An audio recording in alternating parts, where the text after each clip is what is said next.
O, ito na. Di ba sabi ko, itutuloy natin yung usapan kanina. Yun nga yung tungkol sa yung pagkain ko ng baka sa doon sa sa PNG. Naalala ko na kung sino yung may-ari na yun. Si Lusyutan. Yan. Siya yung may-ari nung doon ng company sa Papua na kung saan isang napakalaking business niya ron na puro bakahan. Kaya ang akala lang natin siya yung may-ari ng Philippine Airlines, pero hindi pala natin alam na meron din siya palang company doon. At meron din siya doon yung paggawaan ng bakal sa PNG. Bali ang pangalan nun Atlas Steel. Kaya yun yung sinasabi kong baka. Siguro kaya palaging ulam namin baka doon kasi nga ang daming supply ng mga baka doon. Di ba red meat? Pagkakalam ko red meat ata yun, di ba? Kaya yun. Yun nga yung sa loob ng kulang-kulang na 4 na taon na kinakain ko, yun. Araw-araw may ganun. Pag may ganun supply sa akin araw-araw, minsan ginagawa ko,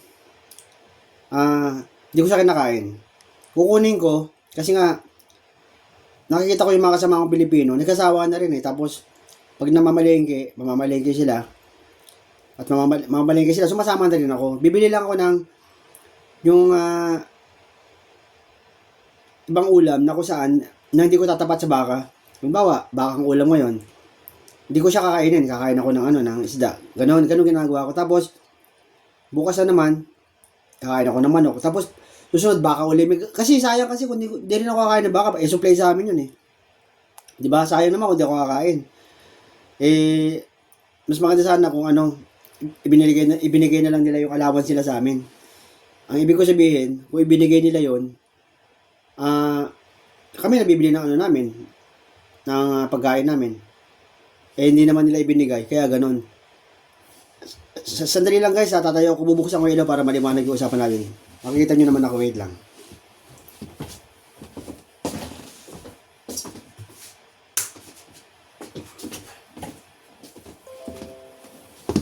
Yan. Lumiwanag na. Bali, ayun nga yung sinasabi ko sa inyo.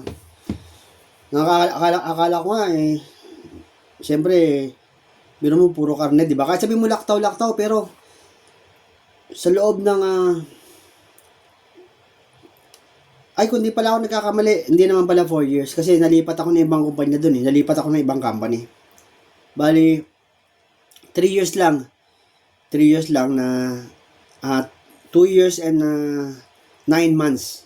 Naalala ko na kasi nalipat ako ng company. Yun, puro ganon. Pero matagal pa rin yun 2 years and 9 months. Kaya sabi ko, nung nalipat naman ako sa kabila, yun, naalala ko na, medyo, nagkaroon din pala ng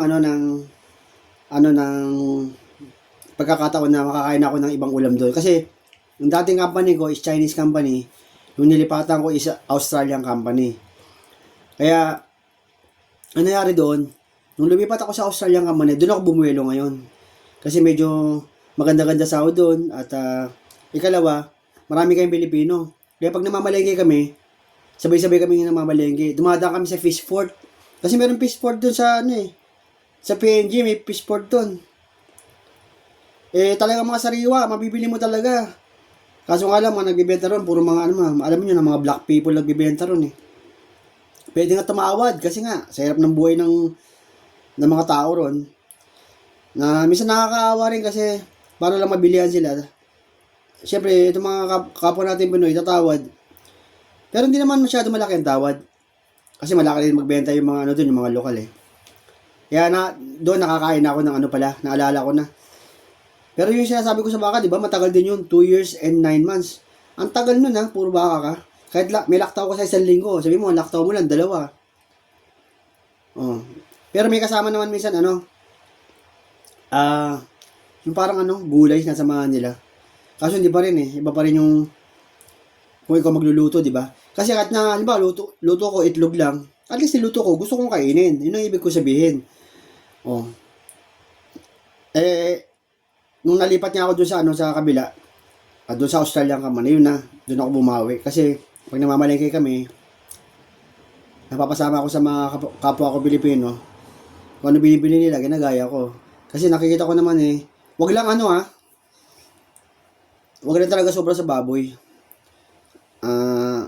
Nung nasa PNG ako, may time din ako kumakain ako ng baboy kasi meron akong kasama ron, close kami. Taga Pampanga siya. Sa sobrang close namin, pag mamalengke, mag-aambag kami sa pera. Magluluto ng kasi Kapampangan, masarap magluto mga Kapampangan, di ba? Nagluluto ng pinakbit yun. Yung hahaluan niya ng baboy. Pero sarap talaga. Kasi may gulay naman Pero ngayon nang dumating na ako dito mga kabayan, mga guys, yun na, medyo yung edad natin, di ba? Alam niyo na kung ano edad ko. Binabalansi ko na. Pero nakikita niyo kumakain pa rin ako ng itlog, mantika pa rin yung di ba? Siyempre kung meron kang meron kang tinatawag na high cholesterol, di ba? Yung mantika. Ay ginagawa ko yung mantika ko, binibili ko yung mamahalin. Kasi kaya naman kaya ng mga rapeseed oil, yung may kasamang olive oil, yung pantika ko ngayon, sunflower with olive oil, yan ang binibili ko. Hindi ako nabibili ng murahin. Kasi kaya naman ng budget Kagaya na sinabi ko sa inyo, kaya akong bumili rito ng masasarap na pagkain. Pero, kung bibili ka ng masasarap na pagkain, tiyakin mo okay sa katawan mo, di ba? Kailangan din, sabi nga rin nila, ba't di ako kumain ng masarap? Kasi binabalansi ko rin. May mga bawal din sa akin, di nga bawal nga sa akin akong kumain ng ng mga, madalas yung mga seafoods, na yung tahong. Parang pakiramdam ko, pagkakain akong tahong, parang malalason ako. Ayun, magkataka kayo, grabe ka naman, Rob. Sabihin nyo, grabe ka naman, malalason ka. Hindi kasi, hindi ko alam kung bakit anong meron sa tahong. Pag kumakain ako, parang hindi ako makahinga. Kaya, hindi ako makain ng tahong. Ng mga shellfish, hindi ako makain nun. Pero kumakain naman ako ng hipon. Depende sa seafoods. Kaya nung nandito na ako, eto na.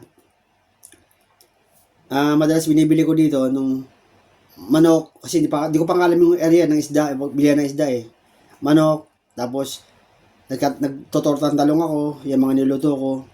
Tapos yung apretada, may kasamang patatas. Yan. Minsan may makasama rin mga chili pepper, di ba yung red pepper. Yan. Ngayon, di ba nakita nyo kanain ko yung mackerel. Isda na yun. Yun ang maganda sa katawan. Kasi isda Tapos susunod guys, bibili ako ng nung nakita nyo nga sa vlog, di ko pa na-upload yun nung tilapia, ang laki. Laki, di ba? Basta laki tilapia Kung convert mo sa Philippine money nga, nasa 700, huwag mo ko-convert. Kasi pag i-convert mo, hindi ka makakabili ng pagkain. 700 Magkano naman sinasweldo mo, di ba? Syempre, kung kaya naman ng budget. Kaya yon sa susunod yun, bibili ako nun. Yun na, nabanggit ko lang yung tungkol sa, yung tinuloy natin yung yung tungkol nga sa red meat, sa baka, yung kinakain ko araw-araw. Kaya, parang nung umuwi ako ng Pilipinas, pagkatapos ng kulang-kulang 4 years, medyo nag-iba rin pakiramdam ko Hindi naman ako nagkasakit, pero nung nagpa-check up ako, tumaas yung yung blood sugar ko, tsaka yung yung cholesterol ko. Hindi naman ako high blood daw. Hindi naman ako high blood. Sabi sa akin ng doktor, doon pa kayo sa Makati Medical Center, sabi sa akin na mataas lang cholesterol ko. Pero ganun din mo. Iba ba yun? Kasi nasabi niya Hindi ko alam kung anong pinagkaiba nun. Hindi naman tayo doktor yun ang nangyari sa akin. Tapos, nung nung malis na ako dito sa UK, nandito na ako sa UK, yun na. Lagi ako may green tea. Yan, di ako nagkakape. Di ako nag-aasukal. Pero, nag-aasukal pala ako, mga guys, pag magluto ko ng adobo. Kasi minsan kailangan ng asukal, di ba siyempre yung adobo kasi may toyo at saka suka yun yung, sama mo na ko, pwede nga yung oyster sauce, di ba? Yun ang gamit. Pero sabi ko nga sa'yo, pag di gusto ng katawan ko, masarap ang oyster sauce, pero nung naluto na ako nun dito, kinama ako ng oyster sauce, para sa akin lang, Di ko type yung lasa. Kasi tayo mga tao, may kanya-kanya tayong gusto sa katawan natin. Ina-accept ng katawan natin. Minsan, pag di gusto ng katawan natin, ibig sabihin, ayaw tanggapin, di ba? May mga pagkain nga tayong paborito natin lagi kainin eh. Kaya ganun. Kaya mga guys, mga kabayan, maraming salamat sa inyo. Titignan ko yung oras ha. Yan. Ngayon, ang oras ngayon is 7:19 ng gabi. Bali, September 15, araw po ng Lunes. Bago ko patayin, pakikita ko ulit sa inyo yung liwanag. Ito yung liwanag ko. Magsi 7:30 na. Maliwanag yan. Pag sa actual, maliwanag yan. Makita nyo ulap, kulay orange, di ba? Tapos yung may puti. Maliwanag yan.